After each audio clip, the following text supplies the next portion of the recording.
Phew. For a moment, I thought I was supposed to lead and everyone was waiting. And it is in just that moment that I am so appreciating Atisha, who put together some 1,300 years ago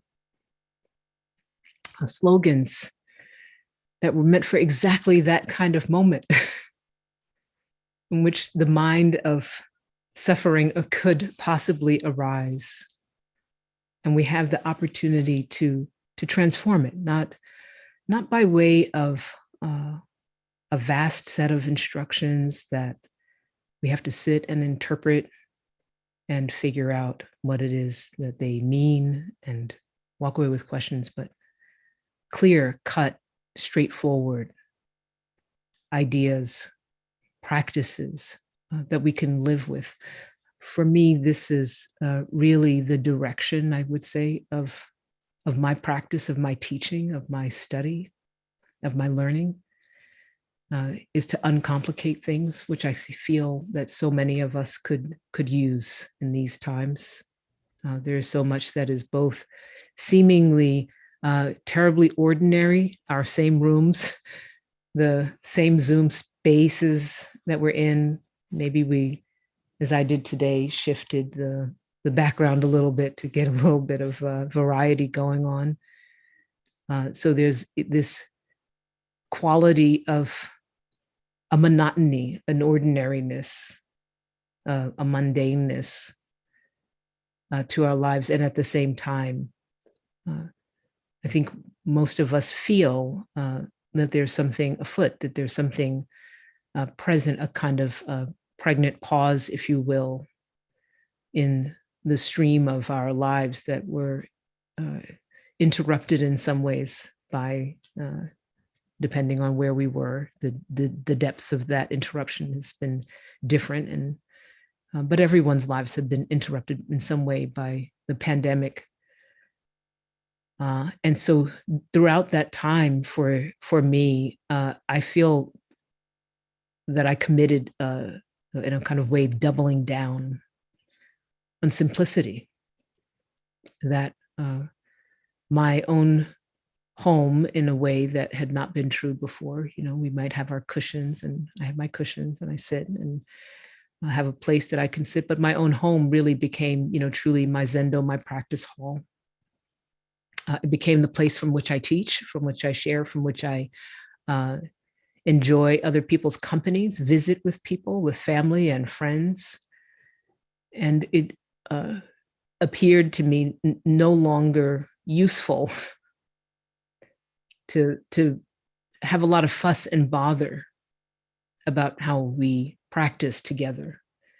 That there was so much going on, so many extraordinary events occurring, that what was needed was simplicity. And so some of you may have heard that at the very early part of the pandemic, sometime in I think March or April, perhaps it was by April, we started what we now call, or would have called since then, the No Big Deal Sit. And I won't talk a lot about the sit now, but I will say that the No Big Deal Sit was in many ways, and the approach to it that continues to this day was inspired by the mind training slogans. It was inspired by the kind of pithiness of the mind training slogans that suggest that there could be a vast, and there are a vast body of teachings, and we could study them and we could get really deep into them and be in retreat and be in the monastery, be in our Dharma practice centers. But at some point, every single one of us cries out for the opportunity to just have a straightforward practice. What do I do here? How do I work with this particular situation? And the mind training slogans are built for that. And I wanted the practice that we had for the No Big Deal Sit to be built for a time such as these, in which simplicity would serve us rather than complexity. And that's because the ways in which our mind suffers is simple, actually, and direct. Can be full of many, many different things. But when we feel suffering, when we experience suffering, the causes may be complex, but the suffering itself is actually quite simple. And so that there could be an antidote in the ways in which the training slogans are often referred to, an antidote that is as direct and straightforward as the suffering that we feel, appealed to me. And so one of the tenets that we had right from the beginning in the no big deal sit, and you can hear it in its name, was to come as you are. Very simple, which of course opened us up into many complexities, the complexities of many different identities that were being invited in a very simple phrase to come as you are, which in some ways seems simple, but is also full of all of the complexities of holding, how often do I do that really in my life? One has to question, what does it mean to come as I am? And this is a mind training, at once simple and direct, but also inviting something more deep, something that begs of us to settle into an inquiry that doesn't really have a lot of room for argument, for inquiry, for turning it over, but not really much room for argument. Come as you are. The directness of the possibility of transforming the mind is perhaps the best kept secret of the vast wisdom teachings that we have available to us, precisely because the teachings are so vast. The Heart Sutra being the heart of a vast text of, I think it's 88,000 pages and pages and pages of text, reduced still to 300 some odd characters. And when we listen to it, when we hear it, we may feel moved, but we don't always necessarily experience the directness of transforming our mind. And for me, in these times, maybe a little hooked into the fast-moving, fast-paced life that we have, the life that I have, and wanting something that I could settle in on and be direct and yet go deep.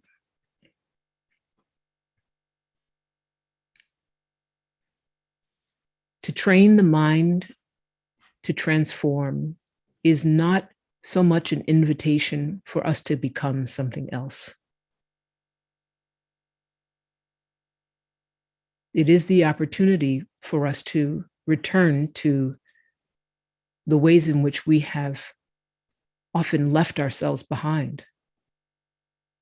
And as we will hopefully have the opportunity to engage with interactively over the weekend in the retreat, it turns out that every single slogan in that body, 57 or 59, depending on which set you look at, every single one of them is turning around and asking us one single question. Can you be yourself? Can you inhabit yourself fully in a way that is a little more present at this very moment, right now? Can you take responsibility for yourself as you are and not cast blame someplace else? Can you show up fully for the life that you have? So that to train the mind to transform is actually to turn the mind back around and to own it completely, to own one's own suffering, to own the suffering one causes, to own the way in which the suffering of systems and structures inhabit our bodies, and to not abdicate our responsibility to do something about it. to show up and to be present. It's not training the mind to become something that gets us outside of the situation. It's not training the mind to ignore what is happening. It's not training the mind to escape into a monastery or a practice hall where our prostrations and sutras can perhaps mask over the truth of what is unhealed and unworked with in ourselves, if we allow that. To train the mind to transform is to invoke, it's one of my favorite terms, to invoke radical responsibility for the life that we have in this very moment, not the life that we had once upon a time, not who we used to be or who we aspire to be, but to show up to this moment.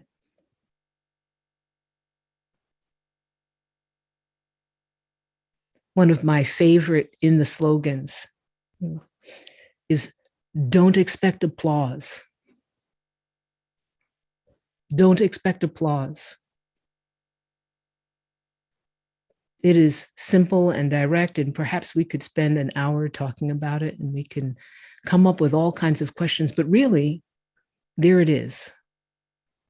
Cutting, touching in that moment. If you were paying attention, you felt the directness of that teaching. Don't expect applause.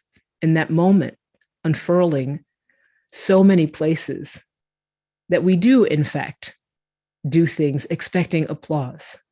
I'm such a good person. Look how I did that.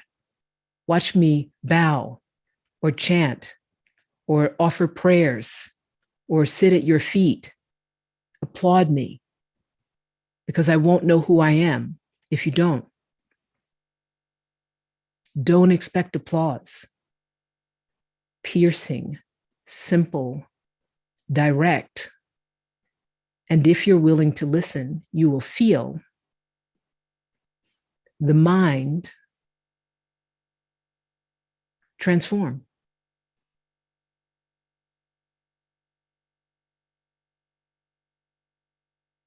In just that moment, we can catch it. And we can ride the simplicity all the way into the depths of the complexity of our lives. And we can go in and, as I love to say, and go get ourselves out of the wishy-washiness, out of the muddiness, out of the performed confusion about what comes next. Don't just stand there. Don't expect applause. Show up. Be present.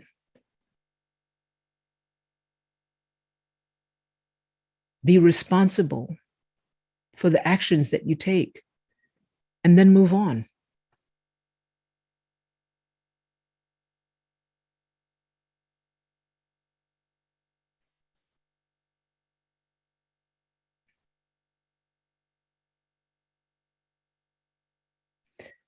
The most profound and perhaps disturbing thing about the directness of such teachings is that we are made to feel uncomfortable. And in our discomfort, there lies an opportunity to either take the red pill or the blue pill, to squiggle our way out and raise our hand and say, I have a question about that. Or to take the piercing moment, the shot in the heart, the piercing pain, the gut turning, and follow that and be with that and go, oh yeah, all those ways.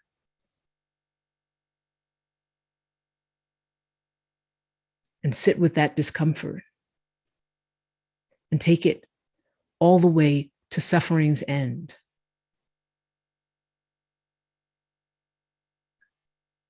When we take it all the way to suffering's end, not get off the station, get off the train before we have arrived, at the end of that suffering, if we take it all the way,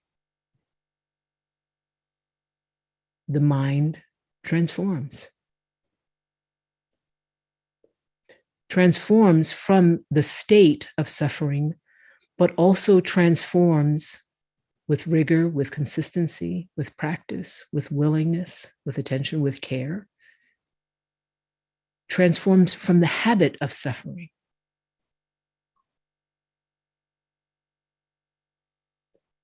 And when we allow ourselves to be moved away from the habit, to unhook ourselves from the habit of suffering,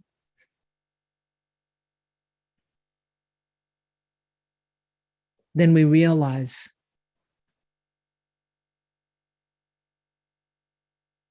that the slogans are everywhere in our lives.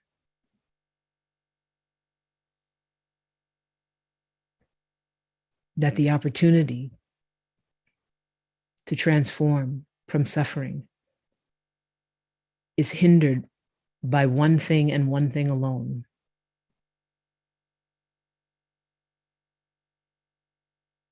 And as our willingness to turn into it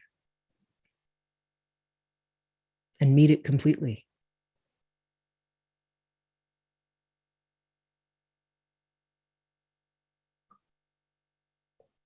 Once a month, I do very much a surprise to me still, a year, 2 years, 2 years later, a half-day sit. And people come from all over the world, like this space, and they come completely random people somehow, and they sit together.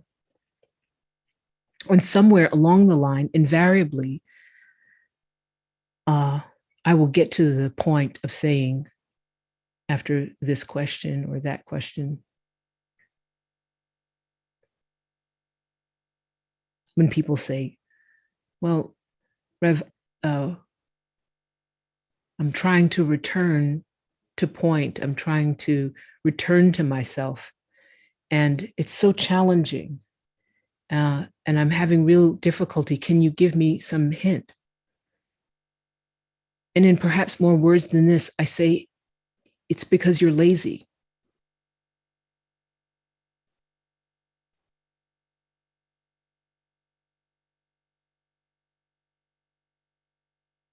And you want an easy way out.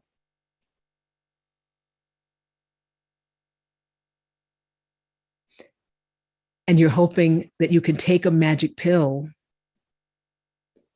and the suffering will just disappear.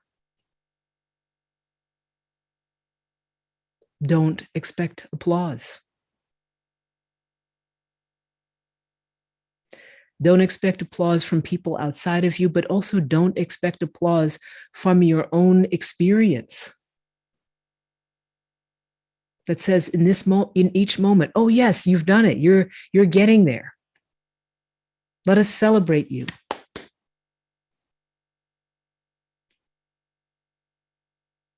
Aren't you a good person doing such a good practice?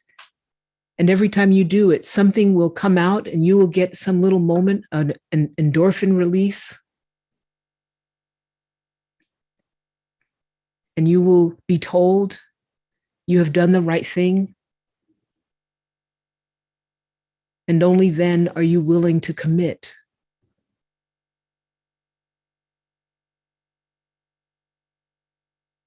To taking the next step forward.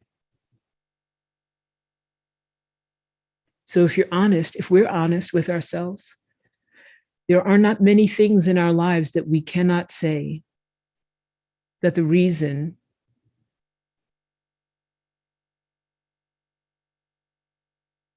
that we are not able to shift them is because we are not willing enough to keep showing up. We expect applause.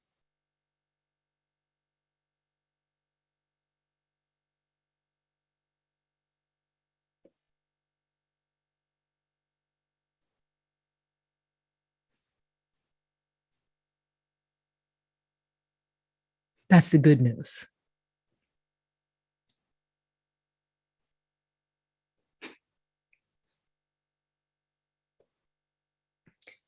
The perhaps more challenging news is really how simple it is.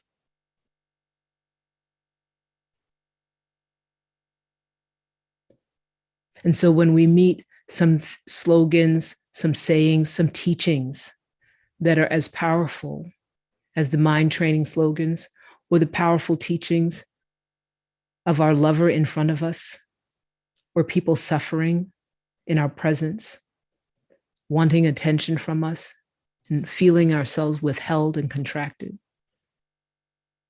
Any form of those simple, direct teachings, they're right there for us, waiting for us to decide that we are committed to transforming these minds of suffering.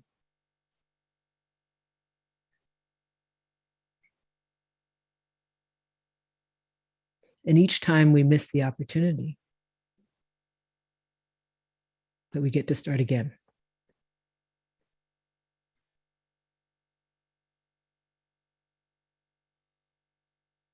Both gracious and devastating.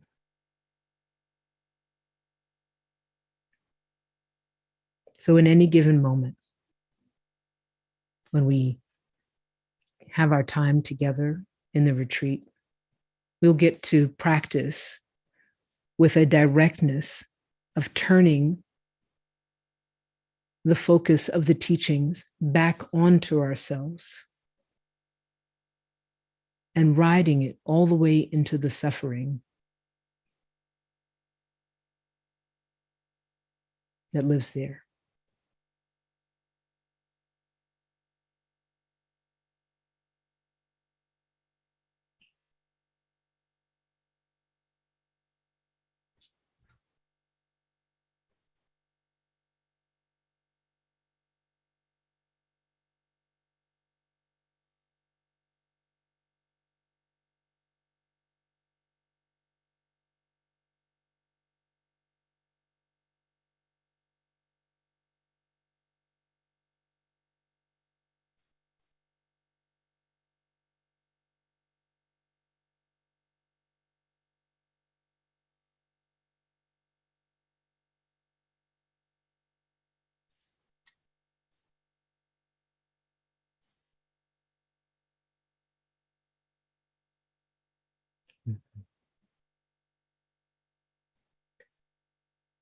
I dare not go over.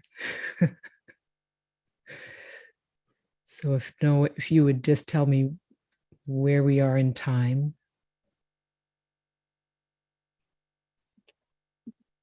We are, you could speak for another 15 minutes, or do you want to end? I was, a little secret is my glasses are loose today and I can't quite see the time. So I thought I was in a whole nother time. We can continue. Yes, please. And Noah's image, I'm looking at the gallery view so that I can see all of your faces. And Noah has an image of sitting perfectly still that I hadn't realized was actually a photo. And so I was appreciating how extraordinarily still and attentive you were being. And then you came on and are still and attentive. Thank you.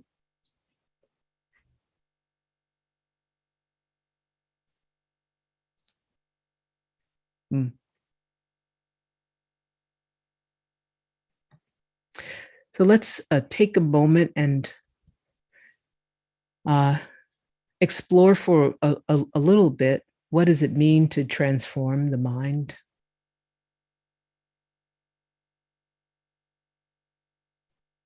First of all, we have to have an idea of what it is that we mean by mind,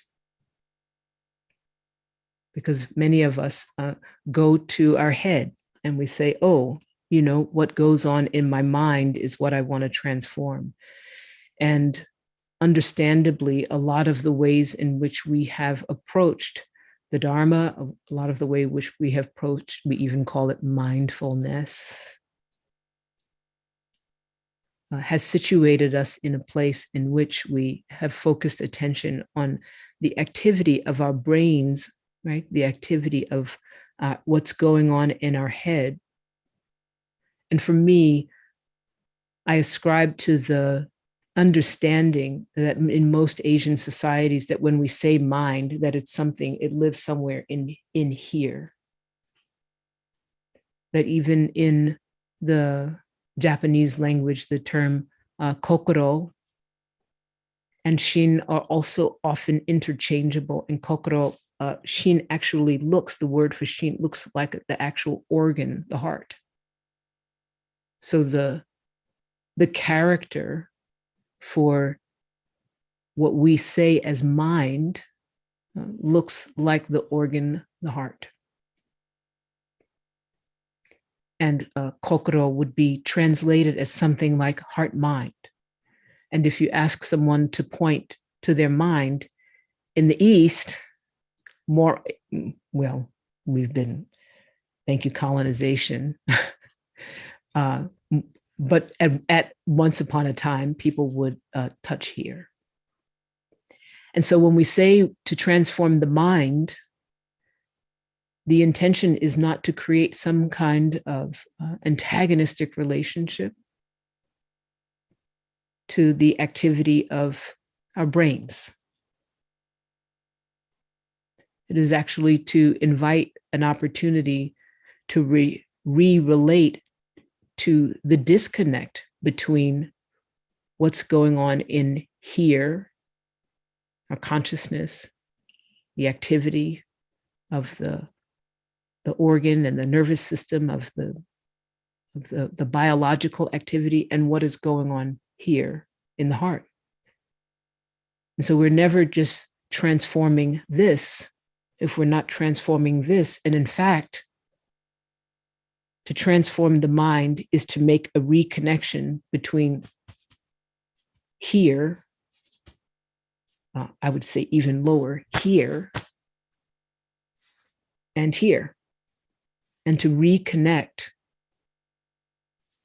the misalignment between our intentions, our feelings, our heartfulness, and the actions that we are taking.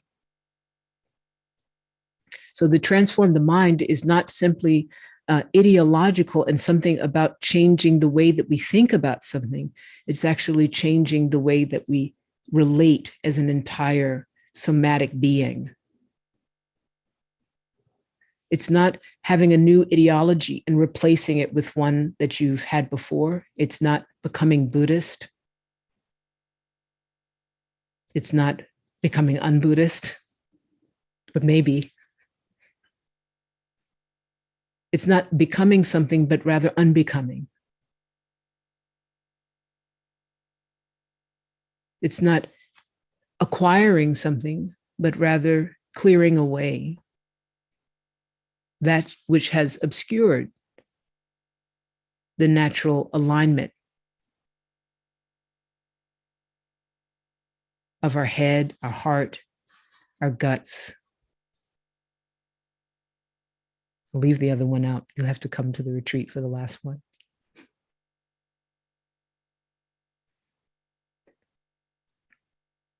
So we're training the mind. To train the mind is to train the entire somatic experiencing of how we're relating in the world. And the only way that we can do that is not by holding on to a bunch of ideas that we cling to, but rather to allow ourselves to, as I said, to drive into the suffering, to drive into the experience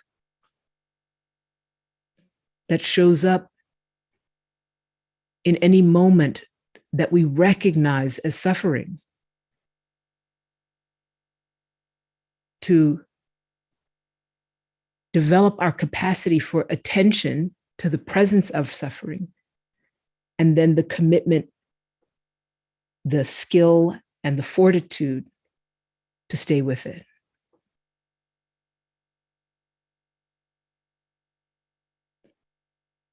To transform the mind is not about how it is we fix ourselves, because we're broken and flawed and frail.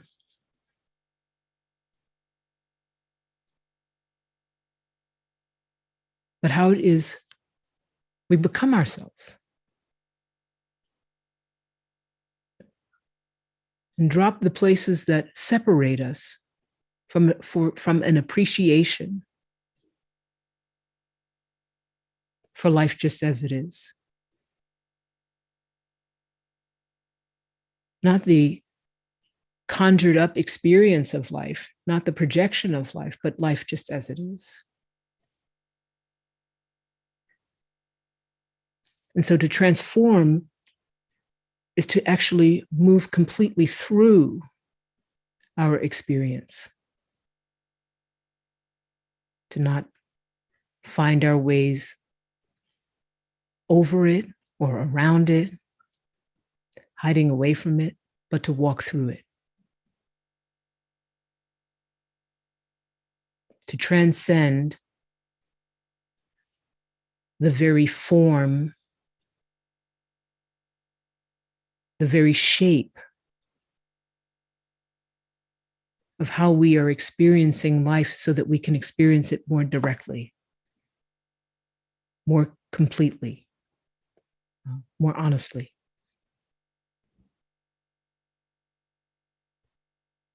So training the mind to transform is not a ticket.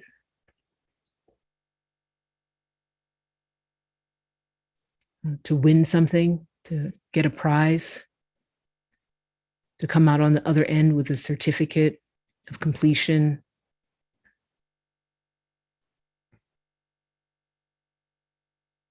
It's an invocation and an invitation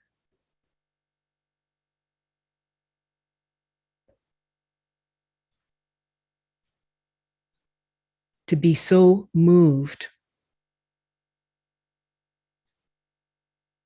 by the moments of clarity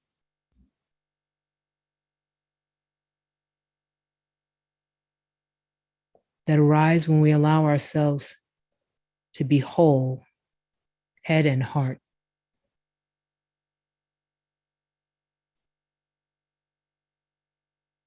That we yearn for that clarity and refuse to live otherwise. That is to transform the mind.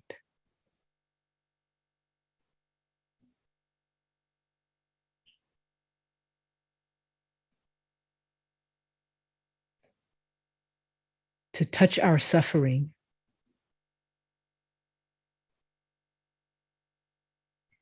and allow ourselves to be held and to witness ourselves in that suffering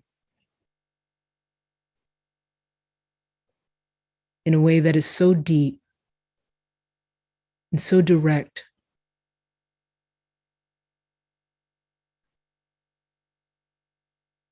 that not only do we know that we can survive it,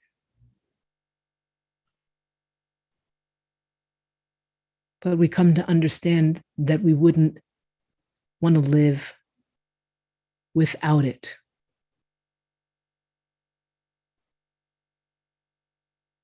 We are not getting rid of our suffering. We are owning it completely. We are not bypassing our lives,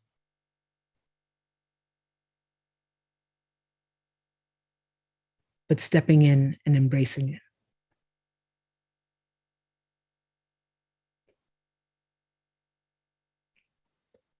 Don't expect applause.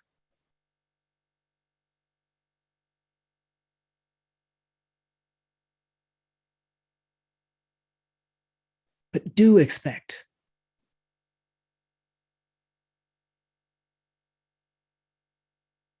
Do allow for. Do commit to. Do yearn to live your whole life.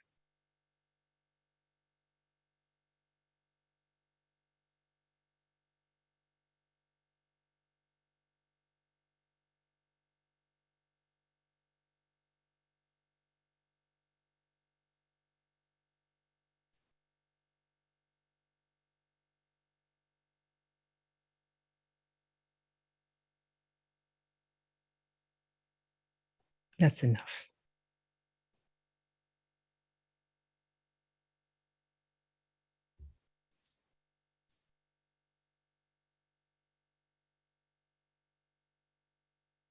Thank you so much, Kyoto Roshi. We'll end with the 4 vows. And if anyone wants to join us for the weekend and go through more slogans, that was a fantastic dive into not expecting applause. Let me see. We need to unmute the Zendo.